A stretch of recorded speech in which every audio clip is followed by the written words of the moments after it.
tu pana tôi gun pha tiêu pi na third session third session ka chia fifth session ichi phiam ni hiama zani ta ka pata sim to na ahun nga na hong tun pi i program atam zo be ai sim mok mana nuam to de pan isakle hong be pa di ngai mo ka tu ni na thuget na te zo na pi takina mi mala i athakina i program te pok to zile mu to isa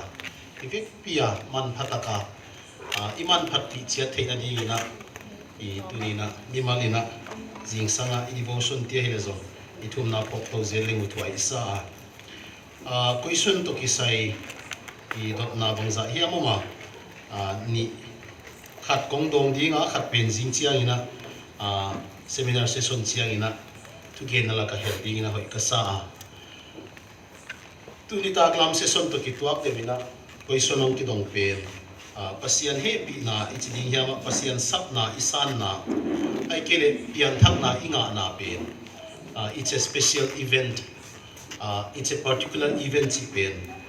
atang pi na ipom dan ahia ai zo ina pol khat tia ding ina banga hi ni hi kha hi nai mo hi mun chi liana pinpoint thelo pol khat oma ai kele tamve pi kilan hi dai man a koi pen dik zodi nga koi pen dik lo zodi nga chi banga angai sun hial zo a om theya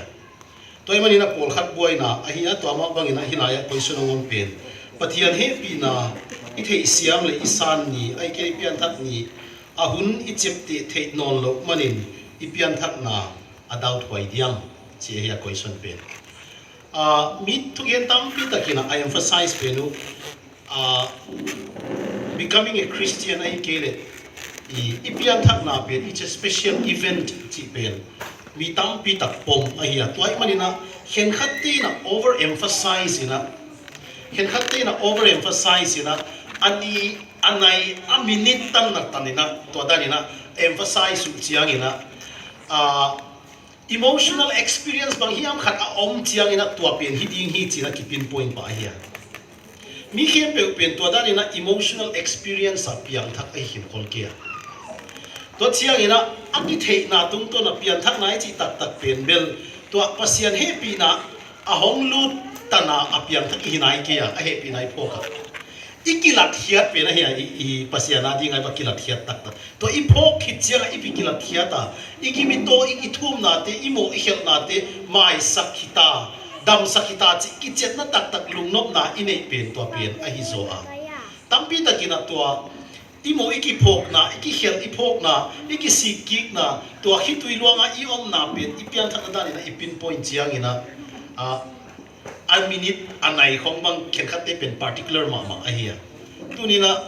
i tua se ei tuan kia pasian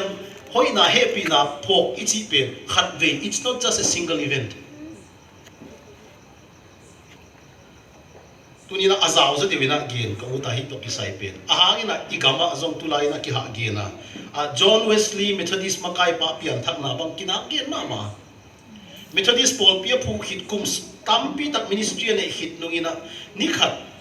ama pasian lai siang thau sima pasian happy na the grace of God pen khai taka hong sim chiang ina a message pen ama adi nom ki personalized he ni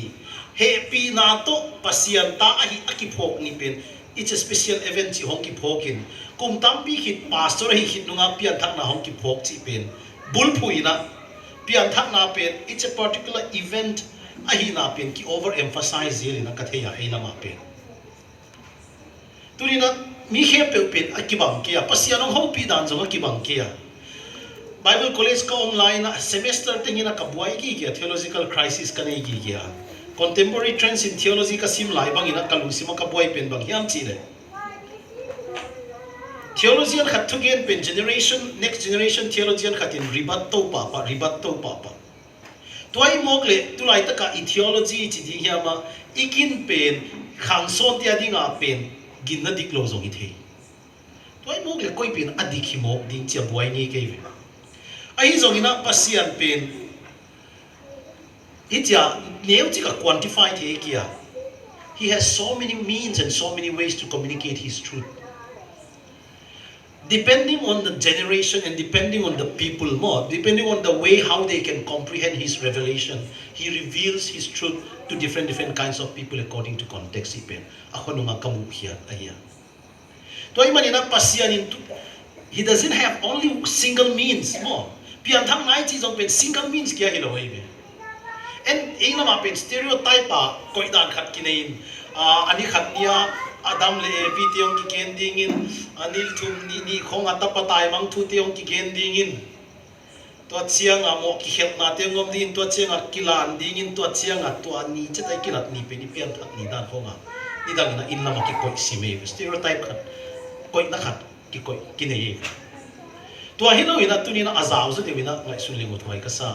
tunin na pian thak na to na pinpoint hey kile zong pin adaw fulay tuan kia pasyan ina tambay piyong hong piya hiya kilat na tiya tu piya ay hangin na nang lampan ina sense of peace na nipin abang hulay piya na hiya mo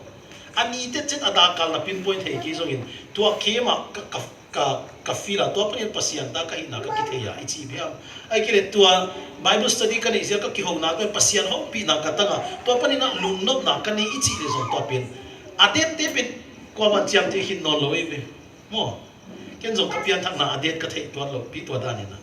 tambe pi ma pasien mai ka kilana ahi zongina kaneu tu nga pasien mai hoi taka kilat na khat pen bel na pang chial pia pen be kamang in hello khatom ang to pen ka first experience hai mana amang in lo hilel ke liberal takinong gen len ai hanga tua sanga ka experience alian zo le asang zo zong kem dang khong omve ve toile akoi pen dik zo hidi kidaw theve mo ai zong ina tunina dinai ken bangina pian thak na to kisai khong pen ein lama a formula om chet dana ki ngai sunin stereotype a hichidan chet ding chi ngai sut na khat ki nei mo kin to penina ong hial sakzel ahia idang kho ina chiam ni thurang genwa nang na pian thak bang chi theye chi le kathum le kabilong puak lek chidan bilong puak lek pen ka pena pian thak na Tadana ithei isan dan khat ana oma hi manina I to dan to ong ki ban lo chiang a ea pin ki daw the mo ki muang mo the aya tunina hi to kisai ma ina Christian identity to kisai gending kisa iya Christian identity chi hangina topic lian pina kongbo so kia hi zo na pasien ta hi na pasien ta being the beloved son or being the beloved daughter pasien it ma pasien de ma pasien it ma tanu tapate hi na tunina tua en khom ding hiang ilai siang tho pan sanding mun tuam o mahi manina mun khat kya sim tuan lo ina mun tuam ngai sun khom dinga ama sa pen ina Zohan masa alian tu na tang khata how great is the love of the Father has lavished on us that we should be called children of God, and that is what we are. Pasiya nina ait na sidhet lawa phal taka ahong piak pen bangzai na lian ahihiyam pasiyan tate chia yom thei na dingin amai na hiza ahong it na phal taka hiza ahong zekhiat na bangzai na thupi ahihiyam tua pen i na tak ahihi achi ilai siang tho sim lai tan che to pan thu pang piak saken la thu na khat nei ni lungdamong wang lian to pa pasian tunita khunina to pa nakamal tung to ni na pa pasian tunina ka Christian hi na kadin munu ta hi na thu to pa ki kom ding na tong kisap ki tunina mo nei mi hiang to pa mukle kamte nang man thakin hong sangin la hilaya to pa na tate ina to pa atel siam thei di guna tawa pasian tunina to pa nang main kamu ka kamte hong sangin amau te zo pa pasian na kha siang thoina op khumin thuki kente asan siam na ding ule to pa anek siam na ding be ku hilowin nang ma o ma azak na ding ule nang ma hopi na azak na suak sakin la a khamwang lo alung muang lo te na to pasien lungmuan khamwan na ane naw hi hen la tuni na pa pasien me doi pi pi a to pasien kom lai ta ku leitung hak sat na ka phun lai ta ku to pasien lung ne wa kom lai ta kun tuni na pa pasien hi na thu ta hi na tung to ni na pa pasien kimuan na thak le to pasien hang san na thak ka nei na ong suak sakin chin na khut suak kya pin to pa jesu nin kong thum hi amen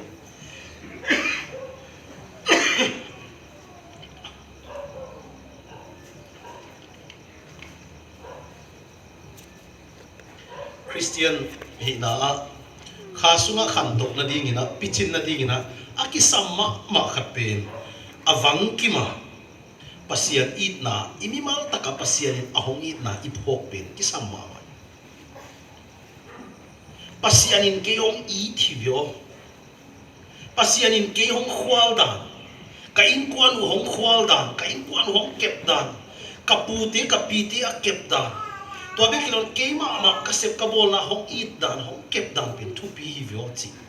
hi pen awang kima iphok phok se ling kisam to aina khan tok na hongom sakhi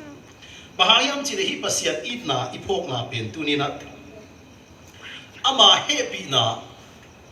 tam ipok sem le ama imuan na pen lian sem di hiya Psalm 121 na tu jing sai yen ma bangin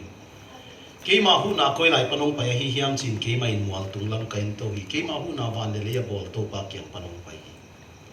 ama in ka he tal sak lo ti mo tang thum na panin amuan na teng ke en ban ke su daw wave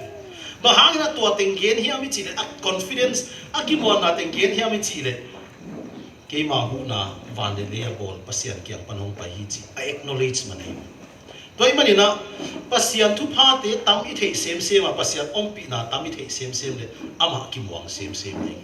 toy mani na kum thak hong tun ding simina kain ko na thunget na lian kan I ma khatu pen bang hiam chi le to pa hi kum thaka nang kong mon jok sem the na ding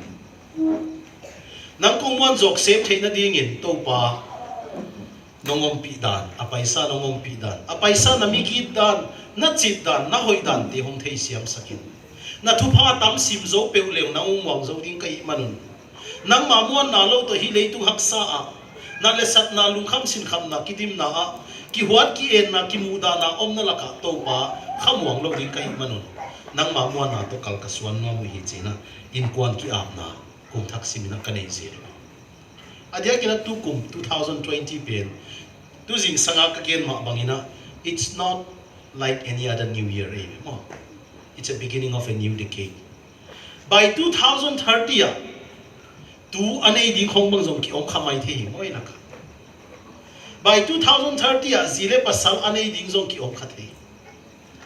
2030 ate pian sima hat non lowa asam ka nga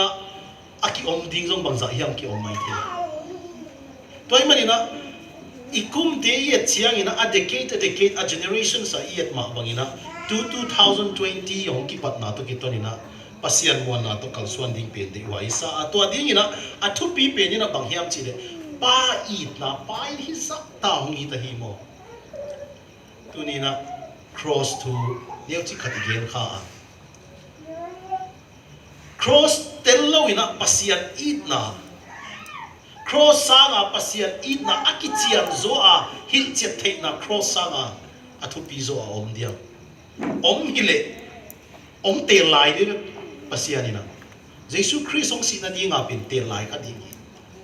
ai zong ina cross sanga hak sa zo le cross sanga mulki moi zo ki tha ki bol siat na om lo ai manina ito pa jesu ina cross ong te hi Philippians chapter 2 verse 7 and 11 to die even on the cross even on the cross sitting chiang kya chilo even on the cross emphasize chi chiat na pen to han ahi tunina hi pen ye chiang ina bangom hiam chi le the prodigal father kinoi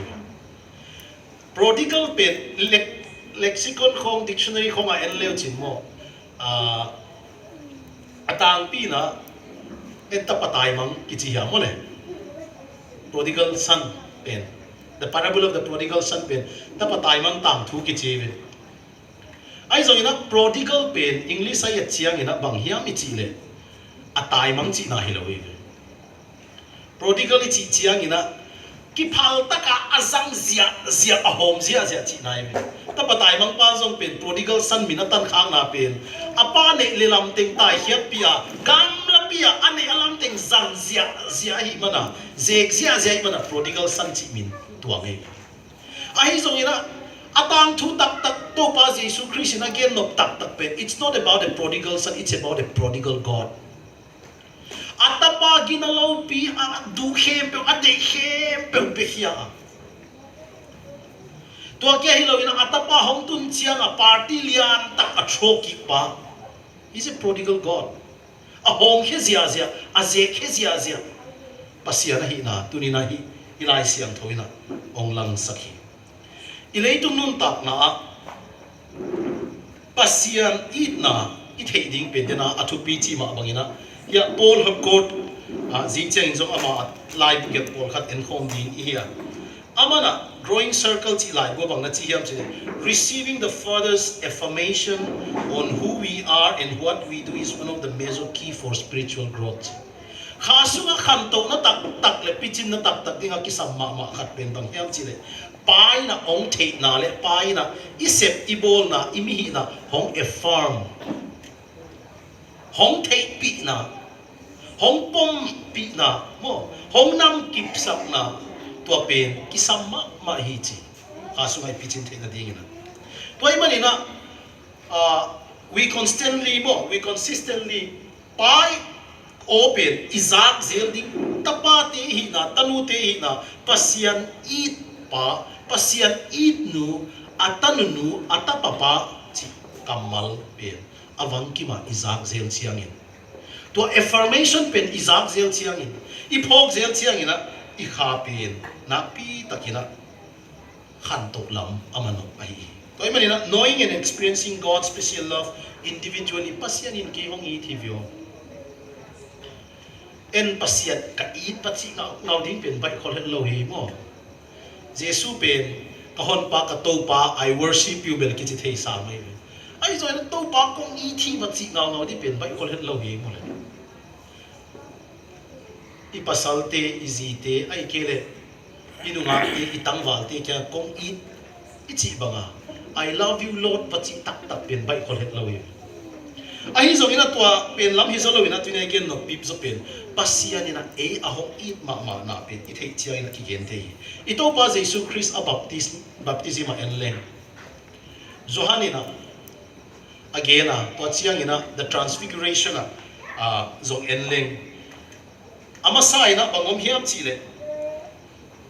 hi pen katapade mo kalung hao hong kim sak ma katapade tak katapa I tak hi chi open van tung panina ongking to be hilowina the transfiguration mel kilam da na zong pen hi pen kalunga hong kim sak ma katapa de takahi chi oging hong ki kingina John le James le Peter ten zong za ai ve to pa Jesus ina he being the beloved to a consciousness pen ni ve kia nei ding ina kangai sun kia tambe pi tak ama pen gamdaya anung zui te nu sia mi pi te nu sia gamdaya ani tak kia khong huna za thun khong tampi tak ko mai pasian open tambe pi za ding ve to pa Jesus toy mani na to azak pen ma ina adia kina baptism hit petina eleuchin being the beloved ti open to whom I am well pleased o azak na hang maina 40 days and 40 nights fasting on lai takin doi mang pa ina bang za ta ina hem talezong hem tu zo lo na pen his consciousness of being the beloved baby pasian ta hi na theologian tina ithei ding ina sky marker ina again zel khat pen bang hiam chile Jesus Christo mi hing dang ting ting akilam dan ma na pen his God's consciousness pasian asunga oma hi na le pasian it hi na pasian te na hi na akithei na penina it marks him completely different from any other creature or creation at tama bang ina tuni na zong ina again bang ina Jesus be kilo atate zong ilei tung nun tak na confident taka kaliswan thot the na ding ina hem na ze na tampi taklaka ipai lai takin tu jing sanga patina ka kian sil ma bangana we are running against the tide leitu a kidem na tom technology te hile to chiang ina tulai i market economy na mi hinga control dan hile i technology na mi hingi control dan i society control dan te i thei lai takin hat ve chiang ina a Christian values te jong zak thei no lo phela ki ngai sun homei John Deere kichi US te journalist Christian journalist khatin lai bu khat bole the Benedict option kichi nung lamina bolina ama ngai sut na pen bang hiam chile post Christian world adia kena European countries le America dia pen post Christian era hi ta hi manina i Christian virtue i Christian values de Christian principles de pen ina man nei non lo i society pen secular lo ta hi chianga man nei non lo toy manina a Christian de pen we are already being defeated agwalel ki hita. The only way to survive is to follow Benedict monk. Didang pek bana Benedict monk ama ombanga atuam dewa sepang phialna sectarian movement dana athaka Christian te ki pathak kele I Christian values te I virtues te I principle te survive non lo ding hi che John Deere in the Benedict option alai buget na tunina to athupen again som pi pen ai kia ai zong ina avang ki mina pasian o izak ding pen kisa ke pen pasian hong it ma pa ke pen pasian hong it ma nu hing chi a o izak zel ding iki phok thak zel ding pen tunina tu pi bahangyam chi le to hongom lo chiang in I leitunga hem na tom te kidem na competition tom te lakpanin ilung sim neu pa ilung sim neu pa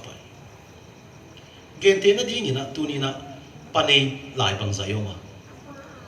pagilo nei bang zayoma na pa ong ham siat khong na hi le na lu simpen adang te sang ina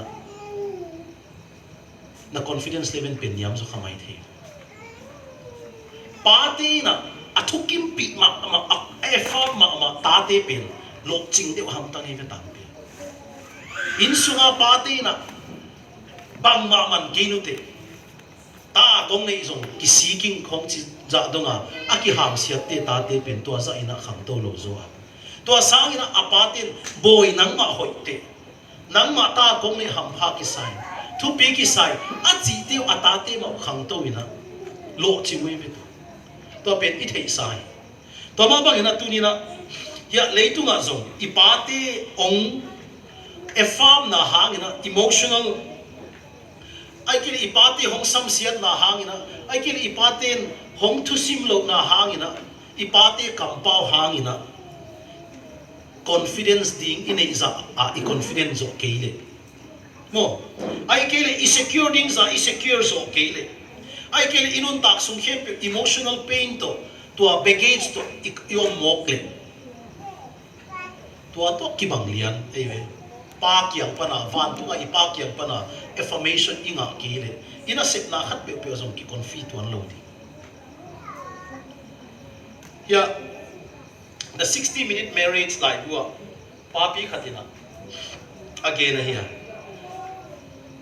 I was a disappointment to my father ti kapaina hong de lo hi he wanted a son he never hugged me praised me or told me he loved me I realized he was a product of his generation and I have forgiven him. Kathei siami amau khanghuna amau omdan tondan like sudana hi manina kathei siami. But my self-esteem is very low. I am often depressed and I am riddled with guilt. I am 85 years old. Now pang katugeni lo ibe. Pute katugeni. Ileitung pati na akampa again tungton bekin zong atate inun tak sung khempe itun na ding chiang determined he ahi mogle van tunga to ileitung pa sanga zong thu pi zo le wang lian zo abol van tunga pa in akamal hong chi ding pen nang pi takina lungul bai so Lee Strobel ka gen khazela Lee Strobel bang zong pen the case for Christ hong the case for creator the case for faith, the case for grace, lai butam pi tak Chicago Tribune ni dang a homicide journalist evema. Aman again na bang chiam le kanun tak sum kapa chiveman. Kapa to kituak lo chi. Kakiat chiang ina kapan ki ong dei lo kasangam te itia ka the ke penong dei lo dia ka the ka hi chi. Ahang ina kanun ong gen na ke pen. Ka ute ke na pian hit nung kung ngawa hit nung pian ke pen plan hi lo chi. I was not planned. A plan lo akri prepare lo lai ta ka piang khamo kai chianga kanu tu nga zong he kanu na contraceptive ti ana zat lo ana hi lo mana kanu tu nga he na pen ke tu nga hong tung suk bangina kanewa patina kasangam te kapa na id zaina ke hong id lo hi kapan chi toy na kalung sim na pi ta ka hong neu sak chi school zong akhat na khong i phial leng zong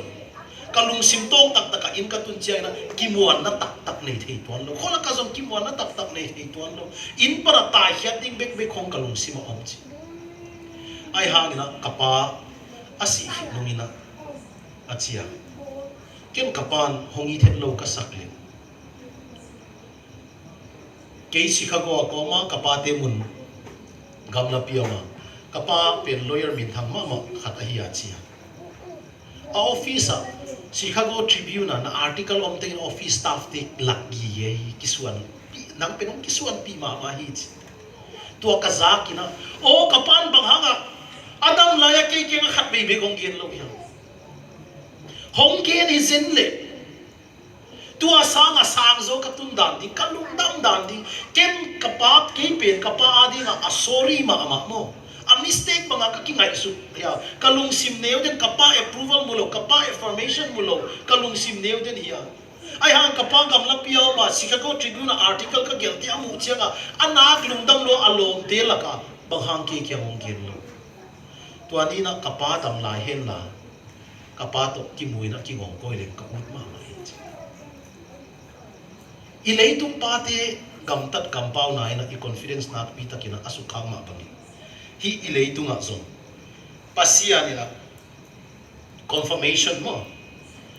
pasian confirmation ichi dia pasian affirmation inga na ina nakpi takina inunta na pen hongnuam sa mo so receiving the heavenly father's affirmation will enable to live a joyful vibrant and confident life haksa na ito ana Psalm chapter 4, number 4, verse 7, kakuat zela. Midam te na anle leng tuite anay chianga, ahaw chianga, alungdam na sangina, nuam na nungguan zohi mo. Aman pasyan kiyang pana ahoy na pasyan, hoy na di tiya imanin. Kay kipa na pin, leitung midam te kipa na sangina, a degree sang zo, tuk zo chi. Tuni na, i-identity, poison kong dot no pin. When was the last time you strongly felt that you were God's beloved? Pasian it mama pa na hina. Pasian it mama nuna hina nakipok na pin. Asot hiyam. Tuabang pasian napok na pin asot tahiyam. Ito nga kinga isuntiat len. Hitiang katun te na pin pasian in ke hong it man hi. Ay kele ahong dam sak pin pasian hong it man hi. Ay ke kag chimo lai ta ka hi ahong sik pin pasian it pa ka hi man pasian it du ka hi man hi. Ichi pin khabang zahita kumbang zahita tuning thakina kinga sunai go twice. I identity pin pasian we are God's beloved. Pasian tate hi level pasian in ata adopted le biological hipialism avec pi na hong sami juda te pen a biological hituan lo hi pasian pen he's not human being you cannot think of him as a human being juda te pen jong ai adopt vi jong ai adopt vi a aging ta pe ma ai jong ina leitung inun tak sungina i identity pen atwang to ma ken hi khatna I am what I do hi pen who are you Sangapa pawang kitele, I'm a major in Indian Army. Jidingo. I job to. Who are you? I'm a pastor. I identity pin. I job to ki sumat papa eve. Mole. I profession to ki sumat papa eve. What we do, I profession, I job to. ani na Paul khat te na they based on what they have kei pen hi in kwan pan kahi kei pen Gandhi family pan kahi kei pen Nehru family pan kahi kei pen nai te kei pen gui te inpi te ai kele kei pen tua bang royal family in kwan sung pan kahi ai kele kei pen tua laya mi hau sapa ta papa lamka atwa venga ipai muro ta to mi hau sapa building lian pi nei pa ta pa kahi i identity khong pen iki form dan mo iki base dan pen tua dan kei pen PhD asin lai pa kahi mo tua dan ni na i nei te to pen ki identify zele athum na Paul khat lew pen apuai huai pen tu laya social media wala pen hi pen atam zo in ki be save I am what other people say about me to ai mani na namut pen tuni namut pen it depends on how many likes you get namut pen Instagram like om za khong ai kele Facebook khong a like om za khong to namut pen ki determine na identity to da na ki khat be be chiang a like om lo tom loi chiang en song like su mo ei post ma a like tom loi chiang en song like atam de na na to cha ilung bang no man nuam tuam mo on the basis of what people say about you mo to ai manina zanai gen ma bangina I outer self pe nak pi ta ki promote even mole I outer self pen I na te I degree te I profession te khong pen nak pi ta kina mi te mu thei te pen ki show off ina to bagina om a hi zong ina apoi hoi ma pen hi te pen temporal even temporal identities aton tu nga ding hilo to kya hilo ina apoi hoi diak pen if you say that I am what I do when I am no longer a pastor how do I define myself more when I am no longer a major, how do I identify myself? If I identify myself on the basis of my job and my profession. If I identify myself on the basis of what I have, my family, kay pen mi hao sa pata kahi Nehru family chi hangin na sanggam na inkwan piteng teng sihin le kay pen hite inkwan na bat chi na nga ki patsak na ngom lo deve mole kay pen to mi hao sa ti ta kahi chi hangina a hao na ting ting be ngok le kay pen to mi hao sa pa ta kahi ichilai niam no kay pen millionaire kahi chile na sumteng business teng pen stock market sia he la khatina be le kay pen millionaire pa kay ex millionaire ex millionaire hogi kichidiam to asang na denai ken ma bagin abuai huai pen bel when you identify yourself on the basis of what people say about you. You will be tired of pleasing people. You will not live your life. Nang nahi na tak penito pa Jesu in John chapter 10 verse 10 I come therefore that you may have a life which is abundant life at sipen mo. Nun tak na putsing tak abukim nun tak na a lively vibrant life at sipen omlo ding even. Mite lungkim na ding beka, mite lungkim sak na ding beka, nanun tak na teng zang ding china nang pen gimlo ma ding neve. Toy manina tuni na identity pasian ta I na pen tuni na takina thele mo tuai sai. Hi pen eternal identity hilai. Leitung akia hilawin eternal identity ai. Tuni na khatbe be ingai su dinga hoi kasak pen pasian thu pen I thei khit zolo zonga. To be khilo ina tuni na nangle ke pen aton tunga dinga hong ki bol ai na pen thei koi sai eternity chi chaina among nei lo wa panina apai suak hia ei mi hing te pen lai sem thon kum sagi som sagi khong dam achia to la ka I thot process ong ki zat tak pen kum som ni khong ki chiang ki zang de panai to ai le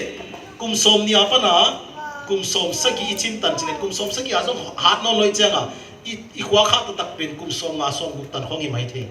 kum som li sunga leitung I mu dan le kum som li sunga pasiani mu dana pasian pen atwa dan chet di dan kia a ki limit the ve khat be athei siang ya pasian pen leitum pen ke te ding na wa pa nai cham ki pan akum tampion ki panin e pen hilaya sut vom neu chi kia omin and then we thought that we know everything about God and talk so many things about God mo ming pen khat be ve chiang ina limit limitations zong pen ikit he siam ding ale lama pasian ina huwa khong piak zong ahoi ma hi to think ai zong ina khat be ve chiang a limitations te zong pen it he ding pen de wai sai tunina hi nang pen pasian tapa pasian tanu na hi chi it he kom ina doi mang pa ina tua I identity base ina ong him ngoma ito pa Jesus zong baptisma tak hiat chiang ina bang chi hiam chi le pasian tapa tak na hi le chi ta ve baptisma atan ina nang pen katapade tak kalung hong kim sak ma katapade tak na hi chi zai be mo baptisma atan hi chiang ina gamda ya hem na tu chiang ina ama sapien pasian tapa tak na hi le chi on the base of your identity temptation on lut pai hilaya swang te pen anlum tang ho swak sakin nekding swak sakin pasian tapa tak na ni cross tu nga hong si ding in zong pe na kia nga pain pasian tapa tak na hi le nang ki honin la to che ko te zong hon ve to identity base na doi mang pai na ito pa Jesus zong khemi to manina ito pa doi mang pai na identity pen na pi takina zangina to atung to ni ong khem thei zeli tunina hi te pen then I get my temporary identity ya bang zaina haksa ina bang zaina omleng zo e pen pasian ta ihina tunina phok ding de wai sai abana ipai suk maina tunina hi to kisaina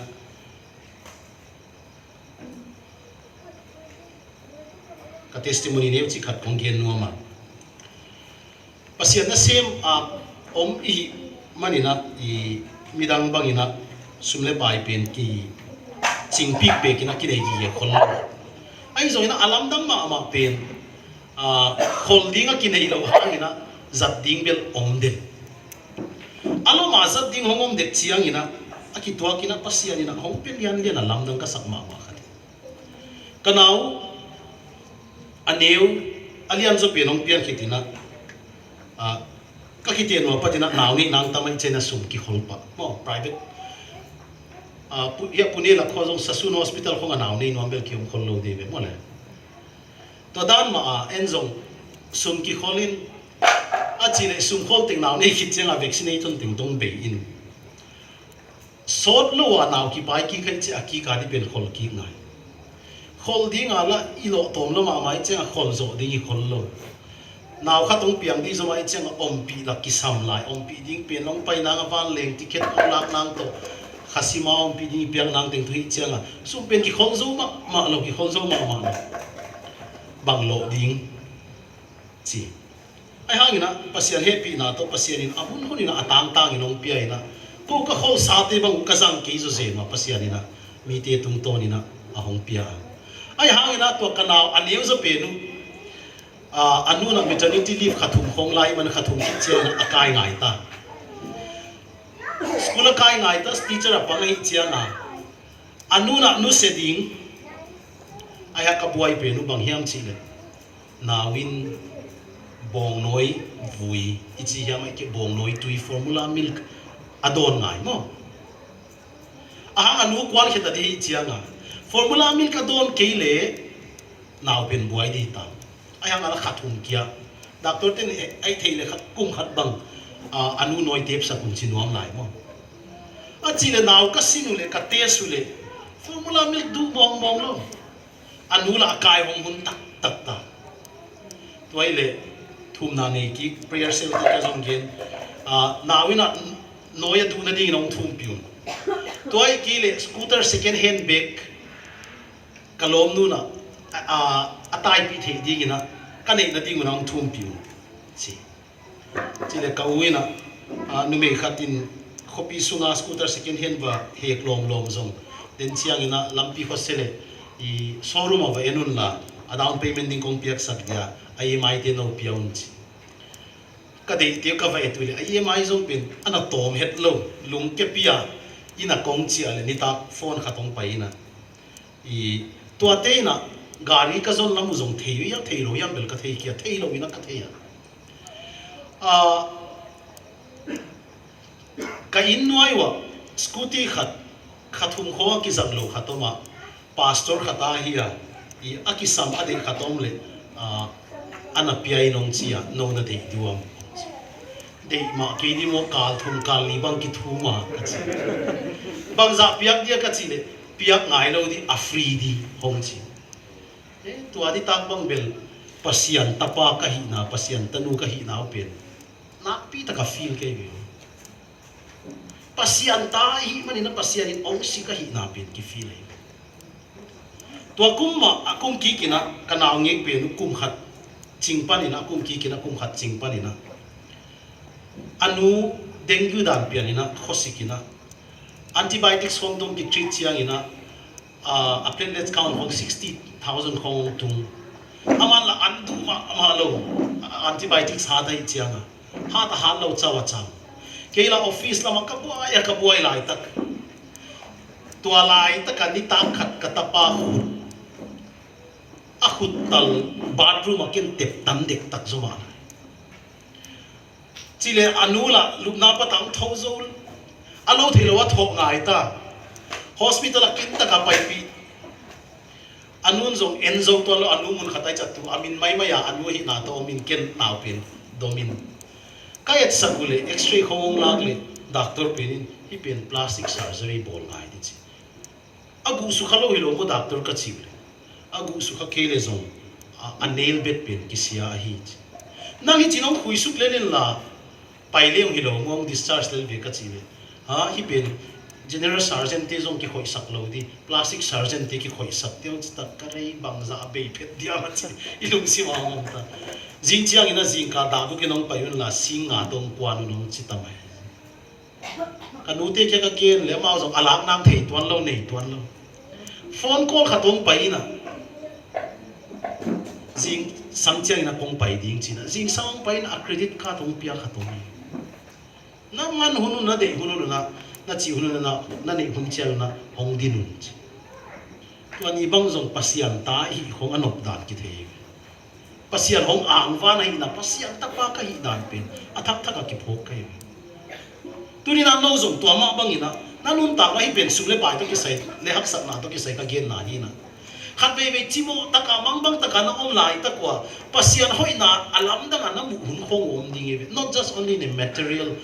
thing mo lam dang taka pasian ina kong khong ki kha kim lai hong hon sak hong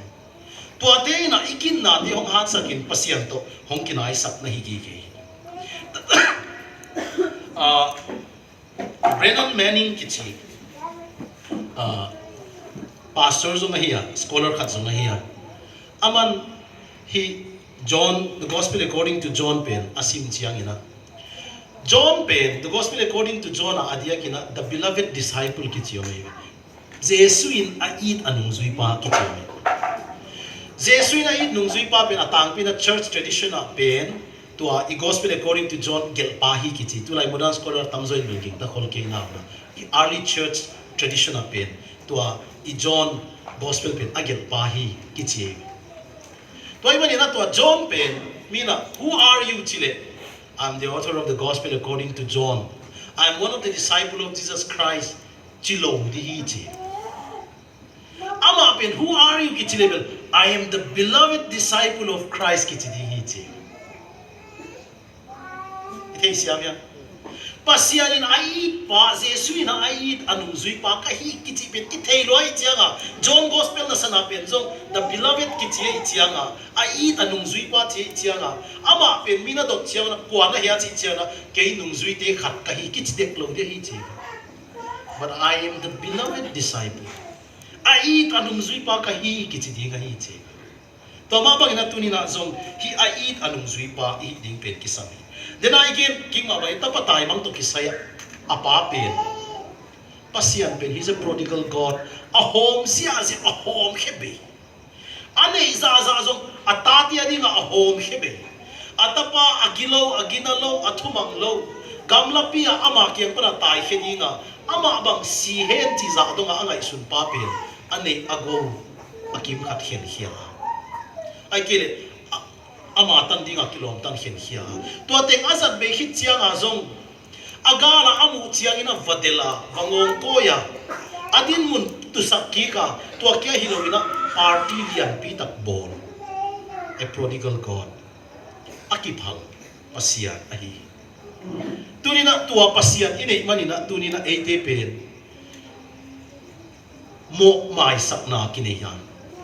tua pasian ini manin ate pen diktan sakna kineya siam tan na kineya tua pasian ini manina tunina ate pen tanu tapate china akine ahi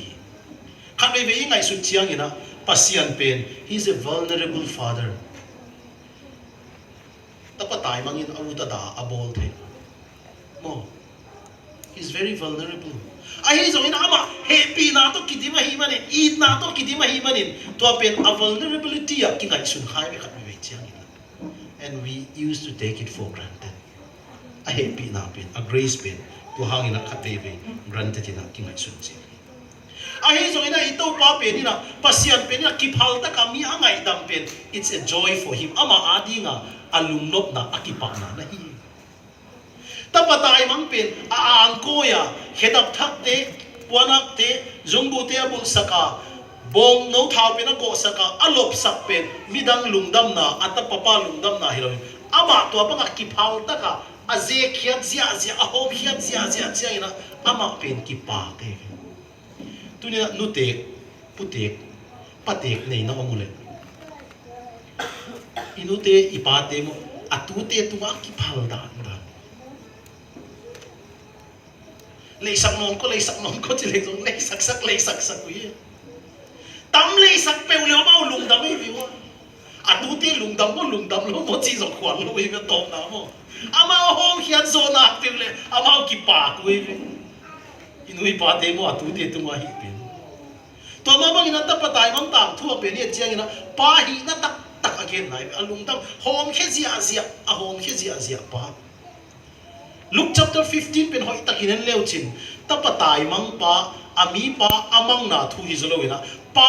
ai pa a hom khe pa tang thu again nai ama sai na bang chi hiam chi le tumang again na som kwale kwalak pa ina khat mang ina khat amang som kwale kwate nu sia ina khat mang ba zongin amu chiangin avenga pam ting to alom kho pa ki pa na ke to ama bang ina nupi khatina sumsi khat sumanga to asumsi sumang pen zan khawa king zongin amu chiangin alom kwal ting to lo alop na sum tam be zo de be mo le asum mu pen sana a chiu ya alop na tam be zo di nge be to ai be ipa pen a hom khenuam ipa ai na mo to ai mani na bang hang ina to pa je sun history gen jen hiam jen ne ami chi le to pa jesu pen mimo mikhial te to farisai te mu na a mimo mikhial to farisai khat e rabai khat heu khat juda heu khat to da na om pen amu chiang na kilom saloi veo enve wa hilaya rabai khat heu khat kichia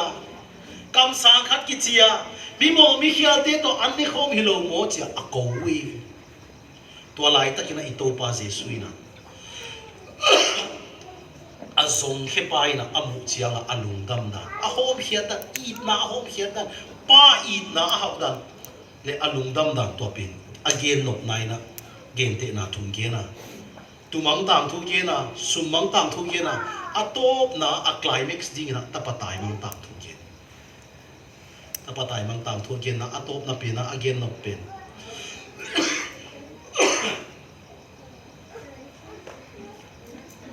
no Pharisee te I can no to ham thei te no apun chiak te tapatai mang tang thua a u pa to ki bang na hiu a chinwam le to pa a u pa thei siam lo we be mo a u pa nana kum hi za seminga kalom te to party ka bol nang ina tu khat kel khat bek zong nong pe ke hi a hi zong ina hi laya na tapa agina lo na nei lam ting azang be pen min sa dik te ba hong pai khit chiang in ama lungdam pi na chi bong no thau no ko hi upa pen lung kim lo bahangina upa pen lung kim lo hiam chi ale lamai ngai su chiang in ken gimina tolin na ka sema ha bang ma ka lo ke apa adi nga asep pen lok nei di nga asem to ki bang si me mo a mentality khat pen I thei siam ya toy manina apa ina om hangina tu jinga gen ma bangina tapatai mang pa upa pen zo amang khat so ke pa in su apa ina it na hom zia zia hina zen pi a upan it na tang lo ya to pen it is his own choice aman I accept lo man apa it na thei siam lo manina a upan zo atang lo na higige itu to kisai igen lai takina Stephanie Fast to Korean War taga nu tusuna igen nu pen kalung sima omi to anu ina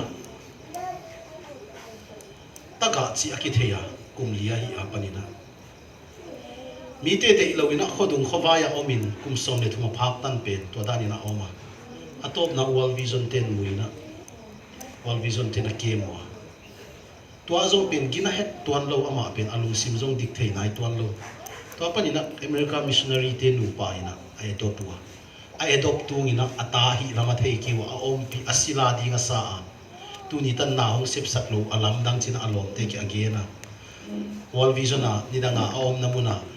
nars te ki agena ai zona top na khaten bang hiam chi de nang mo na hong sep sak lo manu nang mo ahong god lo manu pen adang hilawin amau tanu na hi mana hi tuani na okay amau tanu ka hi mana ki pen hong ki god lo amau tanu ka hi mana puan pha tiong ki pia an hoi an tim tiong ki pia china theina alungdam ma na ne tuni na song ate pen pasian hong it na pen athakina identity pen athakina ingai su ding de wai sai pasian pen pate bangina astrik ma danina tampe piki mai sun khadi pasian pen imo I khel chianga hong sat pa ding hong tai pa ding hong thuk pa ding ina tampe piki mai sun khadi a hi zong ina pasian pen e a hong judge den itunga thua khen den hilowin tapatai mang tang thua pa ma bangina pasian pen a ang a hong den atapa angong koi nuam den at katapa chik chia na hong chia dia chia in pana in khum jang pana a en den a ang a hong den I pasian hi chi pen tunina athakinai thei ding de wai sai toy manin bang ha tunina e te pen a hong lei a hong tak a hi e te pen slave hinon lo e te pen ama gal te hinon lo ai ke to Korean nuda ni na e te pen taga hinon lo ina tunina e te pen ta tak hi itu gen lai takina tunai dewa lamin tham no longer slave kalung sima omma ma to la asate mi tom bela hiya khat kai khana pin bang hoi ka sak ma na atop na lama I am a child of God si ong sak pe na bang a hoi to jong sanon no e mole a o ke to sai ki ko tho mai mo I am a child chia to pen full emotions to asakit nai pasian ke pen pasian tahing pasian tanu pasian tapahing si agit na hi Galatians sunga so ta polin akon sandian pen banghiam chi Gentile te Christian hong suakui atomina chi upna hanga Christian happy na hanga Christian hong suak ahi zongina sort lo in Jerusalem panina pol khat mapaina no Gentile te Christian pasian ta na suak na the tak na dingwa pasian minam tel tak na hi the na dingun tua ke panina no te pen pasian minam tel hita na hi manun na vulu na ading zek na sum dingu juda antel nek lo ding te na zok dingu juda te festival te sabat te hi zongina atuam te na observe dingu vachiwe toy manina Galatians 10 zong tua achi ma bangina vahi so ta poli na zap che he lo ma lai siang tho Galatians en leo chin mo abul pat na akam mala he wai so ta pol bet a he sa gele so ta pol mi hing sol hilo ha mi hing te adi nga ki sol hilo pasian ina sol Jesus Christ sol ta pol sol ta ka hi che ki introduce se be Galatians bet a gel chiang bang za ta hai lom lom ne yam no Galatians te how foolish you are chi khong zang be kam ma so ta pol polai bu bahayam chi le amau te pen upna hanga pasian ta hi hin na pia bang hangina to zuda te ngi na te pen vasui ki bang hanga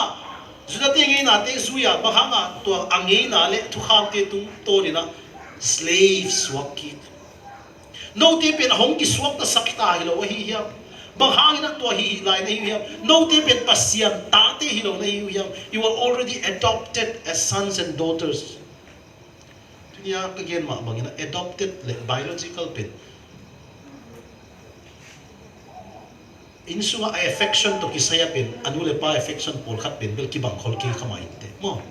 ai dan angai dan ki bang khol ki khamainte pialin a hi zongina a legal right to ki bang adopted hina adopted lo bile once you are legally adopted you are sons you are daughters tunina a ting lo pia a kina lo pia and deserve het lo pia yom lai takin pasianina atadi nga ahong adopt si pen tunina a tail man hilo pasian hoi man ahi manina tunina tua pe athakai phok ding de wai sai hi bana I identity pasian ta hi na yong ki thei chiang ina hi tung to ni na kimuan nam na hongomin confidence level pen na pi takina hongsa identity leads to authority pasian ta hi na yong ki thei chiang in tua tung to ni na ilungwan I khamuan na haksat hun chiang in zong chimo hun chiang in dong be dot hun chiang in zong Hyderabad lomte University of Hyderabad assistant professor here apa salzong telecom department na officer lian ti ahiya UPSC noya lute here atamasa penu autism sign develop to ina Pauzong Paulo kumli khong ita alung simzong neo ma ama anule pa na san pen alung simong neo ahang in lama in kwan pite khong in na kem hoi kewa hinte ai ke le phone na toy sak wa hinte chi khong mo sak na lian pi khong ni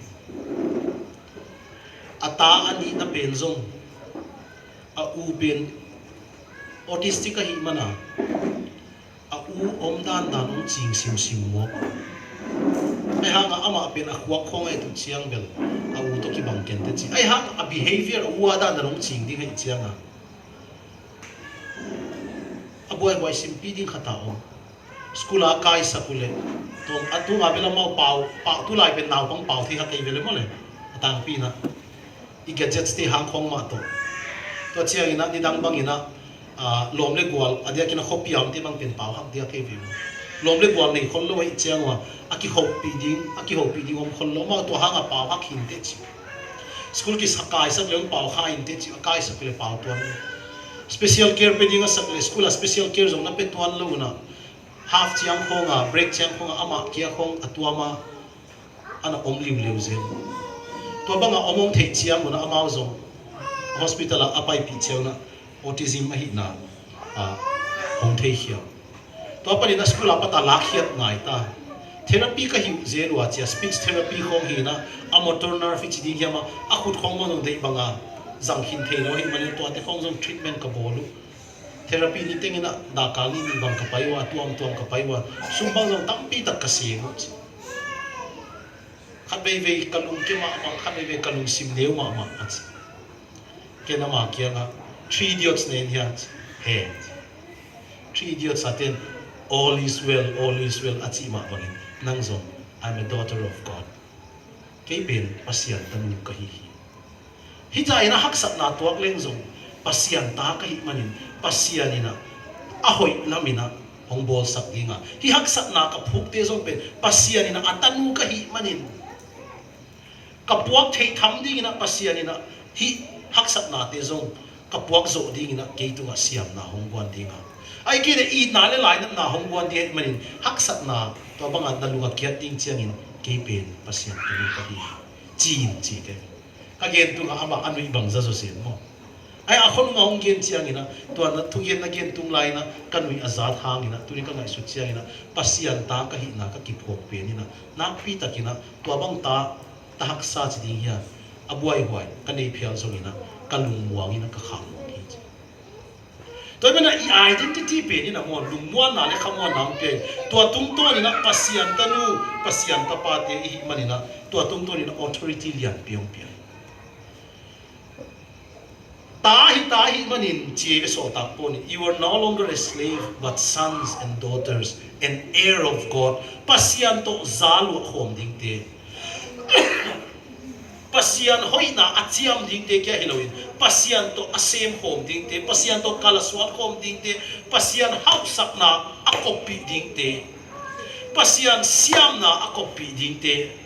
pasian hoina akopi ding te azopi ding te I na pen tunina athakina pokoi sa pasian tahi na apen atahi na chiang kya hiloina identity leads to authority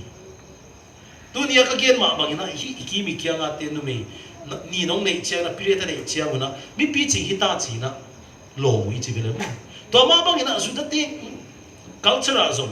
mi pi ching atate pen a pi ching ong hi chiang na to a air a hi na tak tak official ala sak na ding na ceremony nei zel hi che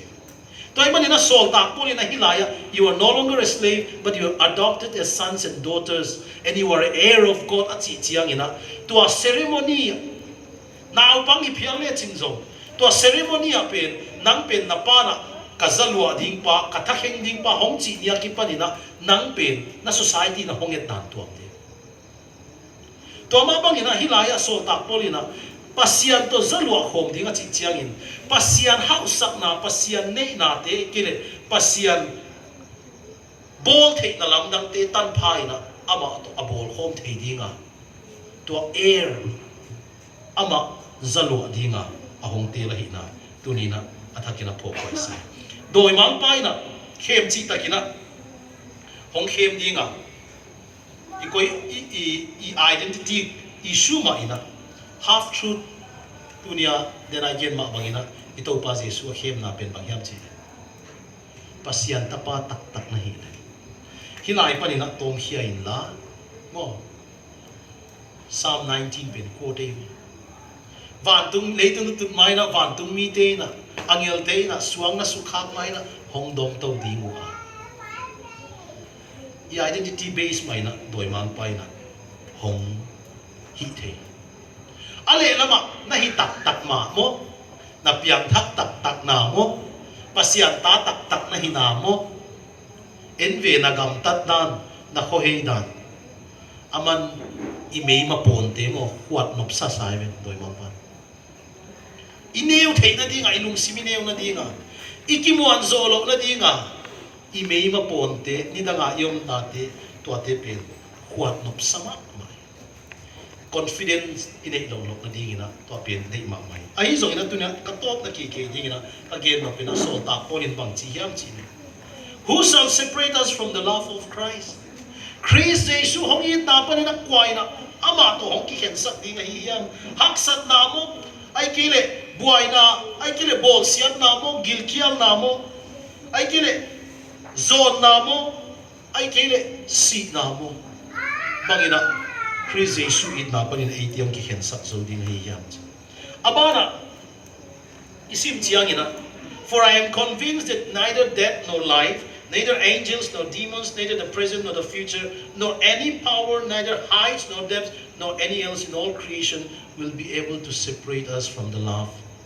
of God that is in Christ Jesus our Lord tunina pa it na to bang mai na hong ki khen sak zo lo di ata I manin tunina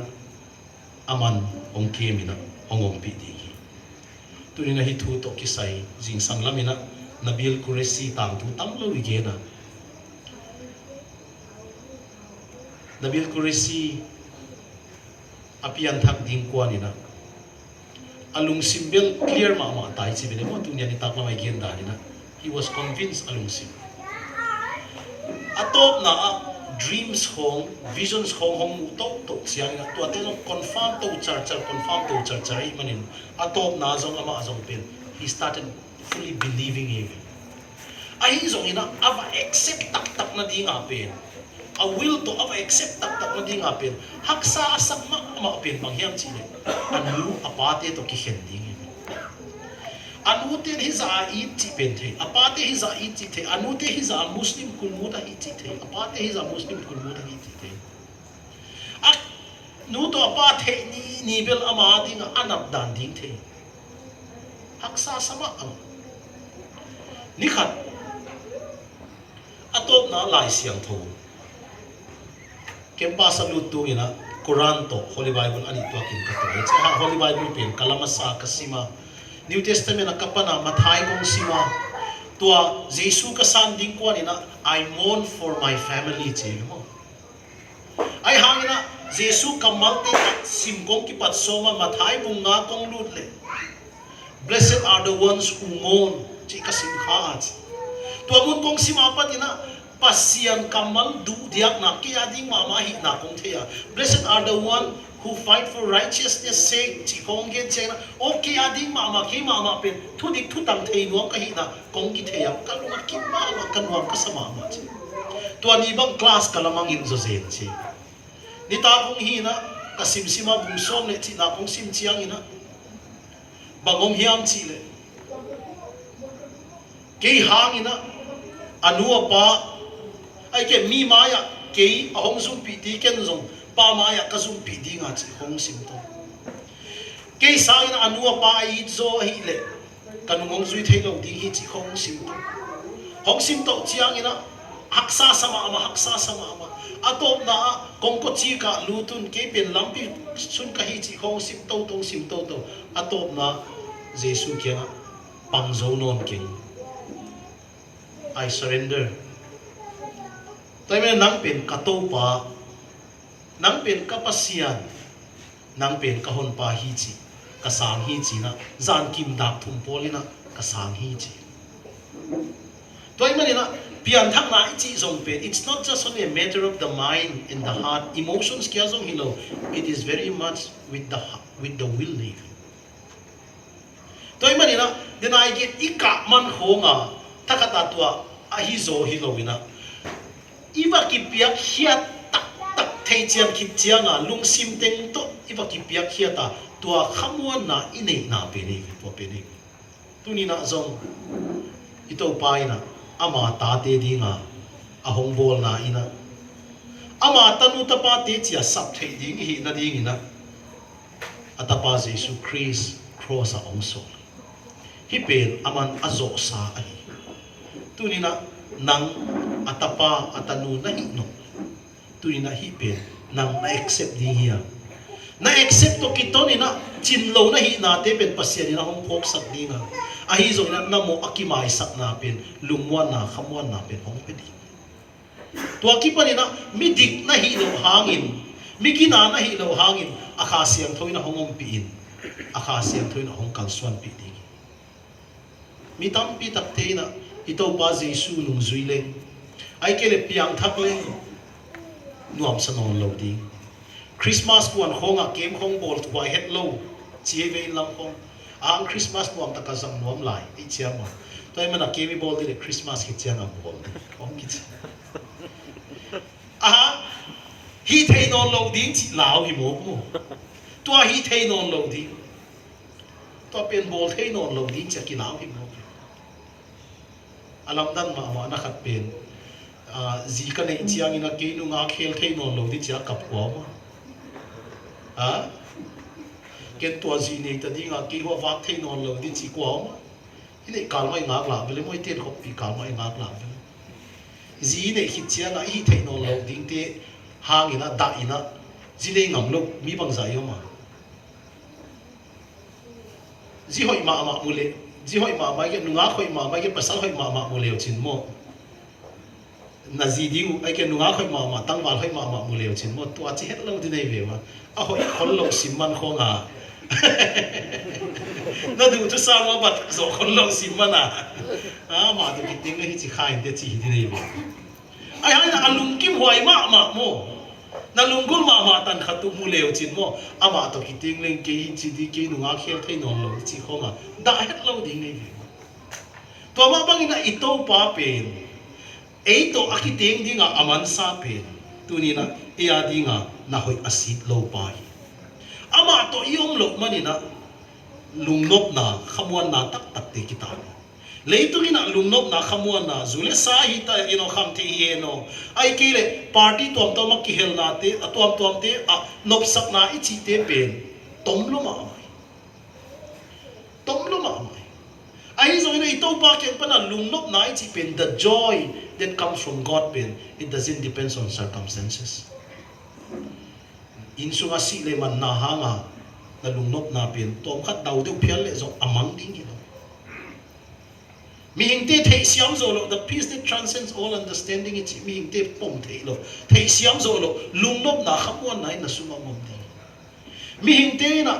an le lenga zu ti a hau chianga anuam na akipa na sangina lungnop na kipa na hongwan zo hi achi pen tu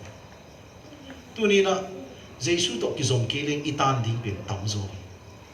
lungnop khamwan na te kitan di confidence zong ki nei lo di hi pasian ta hi na zong ki thei lo di nga ileitung ki hek zel zul kilum le zel zula inun tak lai takin haksat na lian pi ki tuak di toy menina sangam te tuni ta hunina athakina pasianina ahongzon lai takina tunina topa it pa ka hi hiam topa it nu ka hi ma hiam topa it na chi kamal ka za unung pen bang chik lai a hi hiam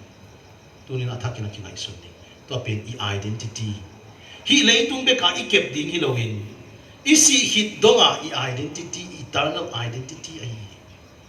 leitung mi te na identity hong piak te tung to ni na eile ei khat ve khasia in khat ve kilam sangina mo khat ve ki chabo sakina iom hangin